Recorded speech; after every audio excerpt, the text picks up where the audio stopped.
Hi dear friends, അസ്സലാമു അലൈക്കും, നമസ്കാരം. അപ്പോൾ ഇന്നത്തെ വീഡിയോ നമുക്ക് ഈസി ആയിട്ട് കേക്ക് ഫ്രോസ്റ്റൊക്കെ ചെയ്യാൻ വേണ്ടി 3 ലെയറായിട്ട് എങ്ങനെ കത്തി വെച്ചിട്ട് ഈക്വലായി മുറിച്ചെടുക്കുക എന്നുള്ളതാണ്. ബിഗ്നസിന് വേണ്ടിയിട്ടാണ് കേട്ടോ ഇത് കാണിക്കുന്നത്. അപ്പോൾ നമ്മൾ ആദ്യമായിട്ടൊക്കെ കേക്ക് മുറിക്കുന്നവരാണെങ്കിൽ നമ്മൾ കത്തി വെച്ച് മുറിക്കുന്ന സമയത്ത് ഈ ഏറ്റക്കുറച്ചിലൊക്കെ വരാൻ സാധ്യതയുണ്ട്. അപ്പോൾ അങ്ങനെ ഏറ്റക്കുറച്ചിലൊക്കെ വരുമ്പോഴാണ് നമ്മൾ കേക്ക് ഫ്രോസ്റ്റ് ചെയ്ത് കഴിഞ്ഞാൽ ഒരു ഭാഗം പൊന്തിയിട്ടും ഒരു ഭാഗം താണിട്ടൊക്കെ ആയിട്ട് ഒരു വൃത്തികേട് ആയ പോലെ തോന്നും. കേക്ക് നല്ല രീതിയിൽ മുറിക്കാൻ പഠിച്ചു കഴിഞ്ഞാൽ നമുക്ക് നല്ല ഭംഗിയായിട്ട് തന്നെ ഫ്രോസ്റ്റിങ്ങും കൂടെ ചെയ്തെടുക്കാം. അപ്പം ഞാൻ ചെയ്യുന്നൊരു രീതിയാണ് നിങ്ങളായിട്ട് ഷെയർ ചെയ്യുന്നത്. അപ്പോൾ ഉപകാരപ്പെടുമെന്ന് വിശ്വസിക്കുന്നു.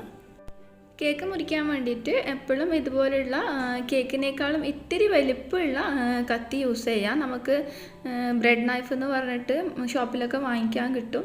ഈ ഒരു കത്തി യൂസ് ചെയ്യുന്നതാണ് കേക്ക് മുറിക്കാൻ ഏറ്റവും ബെസ്റ്റ്. അപ്പം നമ്മുടെ കിച്ചണിൽ പച്ചക്കറിയൊക്കെ മുറിക്കാൻ യൂസ് ചെയ്യുന്ന ചെറിയ കത്തിയൊന്നും ഉപയോഗിച്ചിട്ട് കേക്ക് മുറിക്കാൻ നിൽക്കരുത്.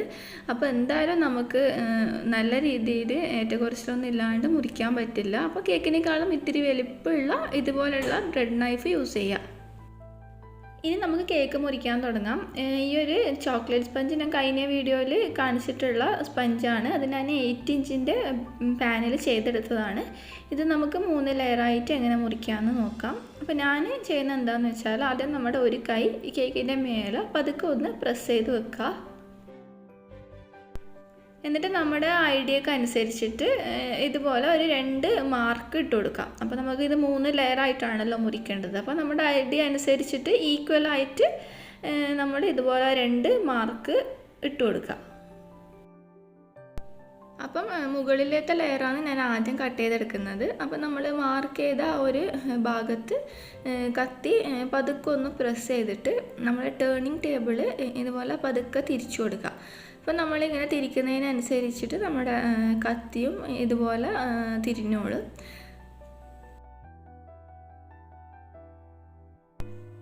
അങ്ങനെ നമ്മൾ സ്റ്റാർട്ട് ചെയ്ത ഒരു ഭാഗം ഉണ്ടല്ലോ, അവിടെ തന്നെ കത്തി തിരിച്ചെത്തിക്കഴിഞ്ഞാൽ കുറച്ചുകൂടെ ആഴത്തിലേക്ക് കത്തി ഇങ്ങനെ കയറ്റി കൊടുക്കാം. എന്നിട്ട് നമ്മൾ നേരത്തെ ചെയ്ത പോലെ തന്നെ വീണ്ടും ടേണിംഗ് ടേബിൾ തിരിച്ചു കൊടുക്കാം. അപ്പോൾ നമ്മൾ ശ്രദ്ധിക്കേണ്ട ഒരു കാര്യം എന്ന് വെച്ചാൽ കത്തി നമ്മൾ മുറിക്കാൻ സ്റ്റാർട്ട് ചെയ്ത് കഴിഞ്ഞാൽ ആ ലെയർ മുറിഞ്ഞ് കഴിയുന്നവരെ കത്തി അവിടെ നിന്ന് എടുക്കരുത്. അപ്പോൾ കത്തി എടുക്കാതെ ഇതുപോലെ തിരിച്ച് കൊണ്ടുവരാം.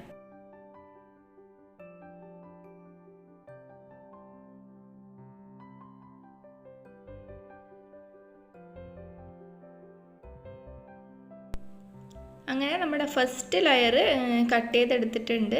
അപ്പം ഇതുപോലെ നമുക്ക് സെക്കൻഡ് ലെയറും കട്ട് ചെയ്തെടുക്കാം. അപ്പോൾ നമ്മൾ മുകളിലത്തെ ആ ഒരു ലെയർ എടുത്ത് മാറ്റുന്നൊന്നുമില്ല, അത് അവിടെ തന്നെ വെക്കുക. എന്നിട്ട് നമ്മൾ നേരത്തെ മാർക്ക് ചെയ്ത പോർഷൻ ഉണ്ടല്ലോ അവിടെ വെച്ചിട്ട് നമ്മൾ അടുത്ത ലെയറും കട്ട് ചെയ്യാൻ തുടങ്ങാം. നേരത്തെ ചെയ്ത പോലെ തന്നെ പതുക്കെ ഒന്ന് കത്തി പ്രസ് ചെയ്ത് പിടിച്ചിട്ട് ഒന്ന് ടേണിംഗ് ടേബിൾ റൊട്ടേറ്റ് ചെയ്ത് കൊടുക്കുക.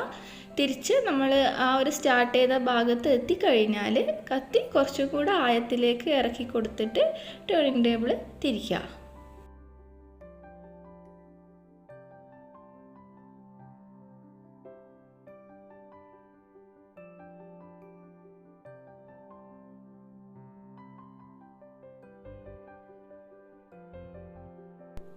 അങ്ങനെ നമ്മൾ കത്തി വെച്ചിട്ട് തന്നെ കേക്ക് നല്ല ഈസി ആയിട്ട് ഒരുപോലെ മുറിച്ചെടുത്തിട്ടുണ്ട്. എളുപ്പമാണ്, വലിയ പണിയൊന്നുമില്ല. ഇതിൽ കാണിച്ച പോലെ തന്നെ നിങ്ങൾ ഫോളോ ചെയ്താൽ മതി. അപ്പം ഒരു തവണയൊക്കെ മുറിച്ച് കഴിഞ്ഞാൽ നമുക്കത് ഈസി ആയിരിക്കും ചെയ്യാൻ വേണ്ടിയിട്ട്. അപ്പോൾ ശ്രദ്ധിക്കേണ്ട കാര്യം, നമ്മൾ മുറിക്കാൻ തുടങ്ങിക്കഴിഞ്ഞാൽ കത്തി ഇടയ്ക്ക് വെച്ച് എടുത്ത് പിന്നെയും അകത്തേക്ക് കയറ്റി കൊടുക്കുമ്പോഴാണ് പ്രശ്നം വരുന്നത്. പിന്നെ എക്സ്പീരിയൻസ് ഉള്ളവർക്ക് കുഴപ്പമൊന്നുമില്ല, അവർക്ക് എങ്ങനെയായാലും നീറ്റായിട്ട് മുറിക്കാം. അല്ലാത്തവർക്ക് വേണ്ടി പറയുന്നതാണ്. അപ്പം കേക്ക് ഈസി ആയിട്ട് എങ്ങനെ മുറിക്കുക എന്നുള്ളത് എല്ലാവർക്കും മനസ്സിലായിട്ടുണ്ടാവുമെന്ന് വിചാരിക്കുന്നു. അപ്പം നമ്മുടെ കഴിഞ്ഞ വീഡിയോയിൽ ചോക്ലേറ്റ് സ്പഞ്ച് കേക്ക് റെസിപ്പി കാണാത്തവരുണ്ടെങ്കിൽ കണ്ടു നോക്കുക. നല്ല സോഫ്റ്റ് ആയിട്ടുള്ള സ്പഞ്ച് കേക്കാണ്, ബേസിക് ആയിട്ടുള്ള സ്പഞ്ച് കേക്കാണ് ഇട്ടിട്ടുള്ളത്. അതുപോലെ തന്നെ ബേക്കിംഗ് റിലേറ്റഡ് ആയിട്ട് എന്തെങ്കിലും ഡൗട്ട്സ് ഉണ്ടെങ്കിൽ നിങ്ങൾക്ക് കമൻറ്റ് സെക്ഷനിൽ ചോദിക്കാം. ഇനി കുറച്ച് ബേക്കിംഗ് സെക്ഷനാണ് ചെയ്യാൻ വേണ്ടിയിട്ട് ഇങ്ങനെ ഉദ്ദേശിച്ചിട്ടുള്ളത്. അപ്പോൾ വീഡിയോ ഇഷ്ടമായിട്ടുണ്ടെങ്കിൽ എപ്പോഴും പറയുന്ന പോലെ തന്നെ ലൈക്ക് ചെയ്യുക, ഷെയർ ചെയ്യുക, സബ്സ്ക്രൈബ് ചെയ്യാത്തവരുണ്ടെങ്കിൽ സബ്സ്ക്രൈബ് ചെയ്യുക. ഇൻഷാ അല്ലാഹ് നമുക്ക് അടുത്ത നല്ലൊരു വീഡിയോ ആയിട്ട് കാണാം. അസ്സലാമു അലൈക്കും and thank you for watching.